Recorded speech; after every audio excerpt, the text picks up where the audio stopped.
Assalamualaikum warahmatullahi wabarakatuh. Apa kabar sahabat Akoy? Kembali dengan saya Nana Qasim Yusuf di live YouTube saya Nakoy, Nana Qasim Yusuf, Nakoy.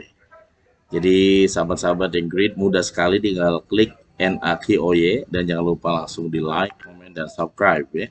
Silakan yang belum, saya tunggu untuk persahabatan kita yang sangat baik ini. Sahabat-sahabat Nakoy, hari ini saya sekarang sudah kembali di Nako Center, tepatnya di kawasan Serpong, Tangerang Selatan, setelah 4 hari di kampung halaman bersama dengan ibu saya. 1444 Hijriah ini pengalamannya sangat seru, mudiknya sangat spesiali, beda dengan tahun lalu.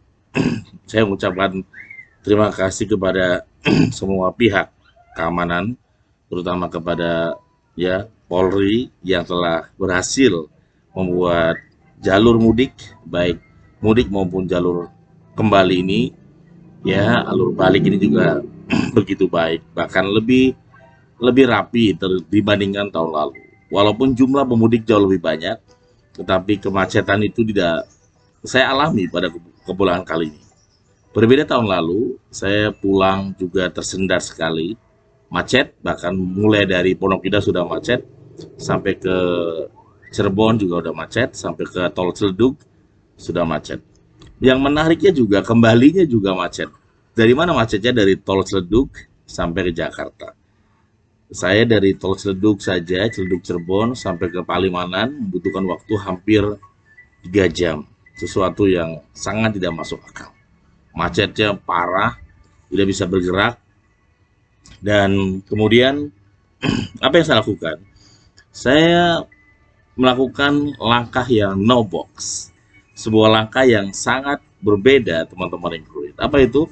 Jadi ketika saya lihat map sampai di Cikampek warnanya merah semua, dan ada beberapa mobil yang dia mengambil jalur sebelah kanan, dan sepertinya jalur sebelah kanan ini belum dibuka untuk one way, masih ragu-ragu oleh polisi. Nah, saya akhirnya melakukan sebuah makeover, dan apa yang saya lakukan? Saya melakukan langkah-langkah no box. Saya keluar dari jalur, saya keluar ke arah Majalengka, seperti mau keluar aja, terus saya putar balik masuk kembali ke tol Majalengka ke arah Cirebon. Tapi ketika mau ke arah Cirebon, saya balik arah menuju ke arah Jakarta. Dan itu ternyata jalanan lancar sekali, bahkan sampai di Cikampek, itu sudah betul-betul lancar. Dan Cikampek sampai Serpong, ya biasa macet ya, dan sebagainya. Tapi yang menarik adalah contoh tadi ya, bahwa kadang-kadang kita mendobrak rasa nyaman. Kalau kita lihat studi kasus tadi, saya mengambil jalur baru atau bahkan melawan arah dengan cara-cara yang berbeda misalnya, kadang-kadang problem terbesar kita adalah perasaan takut kita sendiri kan, takut nanti salah, takut nanti gak berhasil, takut nanti nggak sesuai dan sebagainya. Dan itu yang sering dilakukan juga dalam kehidupan kita, yang ya saya rasa betul juga kutipan dari Prof. Renal Kasali bahwa tak seberapa jauh pun kamu melangkah, jika salah berputar arah, lawan arah atau berbalik arah. Ya, kalau salah mau bagaimana lagi kan, harus balik arah ya teman-teman yang great, sahabat-sahabat hebat. Dan di tahun ini 1444 Hijriah atau 2023, pengalaman saya di Lebaran ini, saya sampai di, bahkan saya pulang dengan emak saya, istri, 4 anak saya, dan saya mulai berangkat dari Nako Center tuh jam 9 pagi. Dari tol Serpong Cikampek itu nggak ada masalah, bahkan lancarnya itu seperti melebihi lancarnya hari-hari biasa.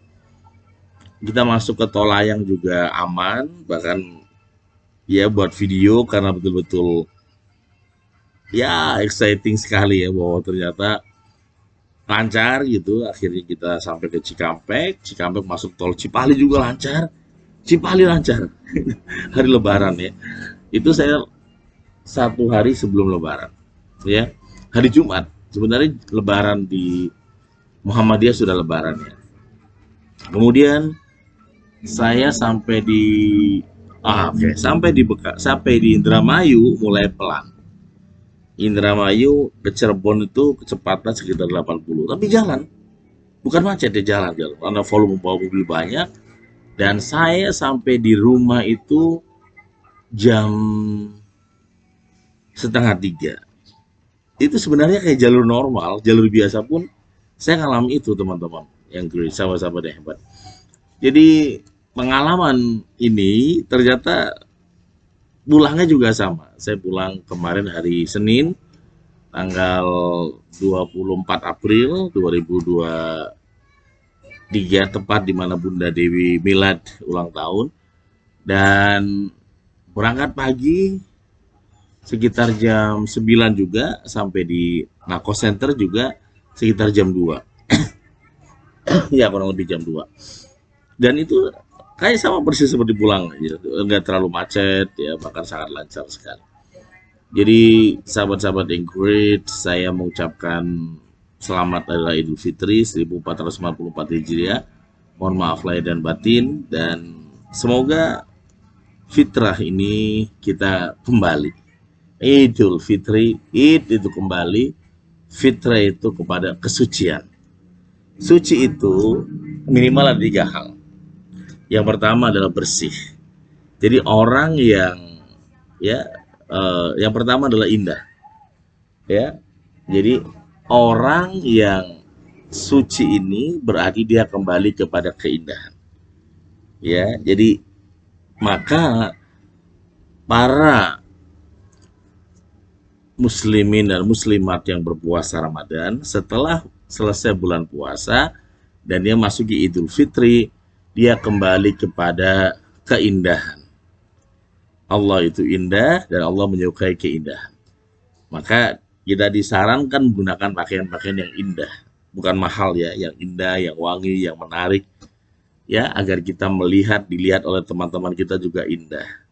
Pada hari Fitri itu kita diminta untuk berpenampilan yang terbaik, bukan yang baru ya, yang terbaik, agar kita menyukai keindahan. Dan dalam keindahan inilah kemudian ada seni. Secara eksplisit kita diminta menjadi seorang seniman, seorang yang menghargai sebuah seni.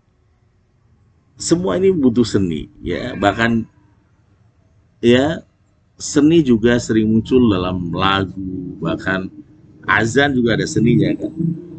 Ya kalau nggak ada seninya ya azannya pasti tegas saja ya. Baca Quran juga ada seni, bagaimana qiraah disebutnya.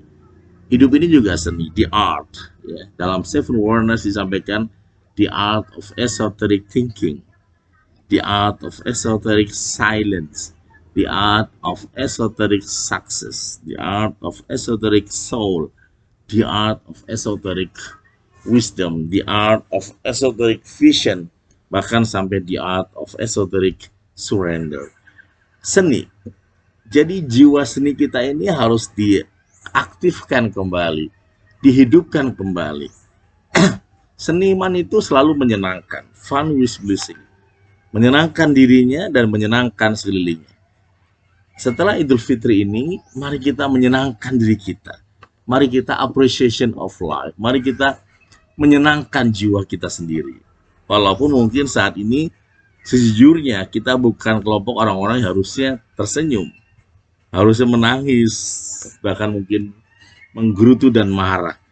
Tetapi Idul Fitri ini mengingatkan kita bahwa kita diminta kembali Idul Fitri, kembali kepada keceriaan. Mari kita ceriakan jiwa ini, mari kita ceriakan hidup ini, agar kemudian kita yakin bahwa Allah itu begitu dekat kepada kita, teman. Kesucian, yang pertama adalah keindahan ini. Jadi indah ini hal yang sangat menarik ya. Ada banyak orang yang kadang-kadang dia tidak kurang seni dalam komunikasi, sehingga terlihat kaku, terlihat kayak kurang fleksibel, kayak kurang adaptif, akhirnya sulit, orang dipaksa ikuti gaya dia, dan dia tidak bisa ikuti gaya lingkungannya. Wah, itu juga problem kan, teman-teman yang great. Dalam rumah tangga juga ini menjadi problem kalau kemudian nggak ada seni dalam membina rumah tangga kan. Dalam mendidik anak juga kalau nggak ada seni juga Ren. Bahkan dalam mengelola SDM, Anda di HR, Anda di SDM, kalau kemudian nggak ada seninya ya pasti hambar kan, pasti hampa biasa-biasa. Tapi ketika ada seninya ini sesuatu yang sangat menarik tentu saja ya teman-teman hebat.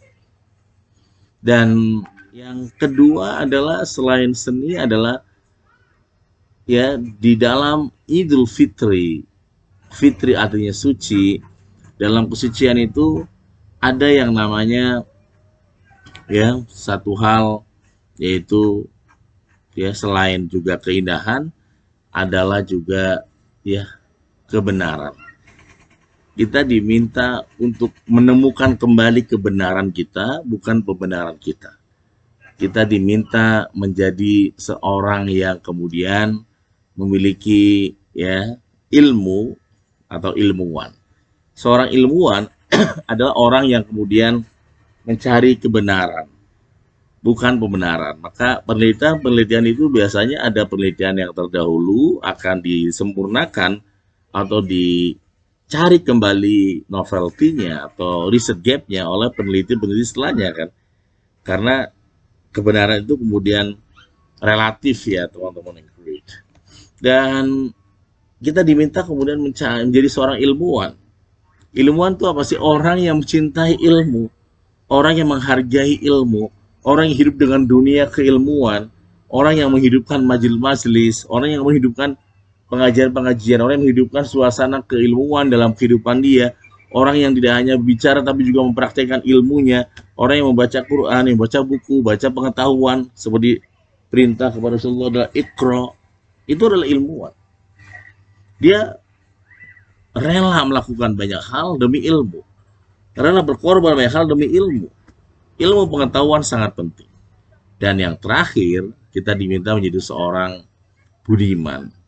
Budiman itu artinya budi ya, orang yang punya akhlak. Setelah Idul Fitri ini atau suasana Idul Fitri ini, selain kita menghargai keindahan, kita memiliki ilmu tentang seni, seniman, kita juga diminta jadi seorang ilmuwan. Dan yang ketiga, kita diminta menjadi seorang yang bernama ya budiman. Artinya orang yang punya akhlak yang terpuji seperti baginda Rasulullah Sallallahu Alaihi Wasallam yang sudah disampaikan dalam Al-Quran ya, bahwa sesungguhnya engkau Muhammad memiliki budi pekerti yang sangat agung.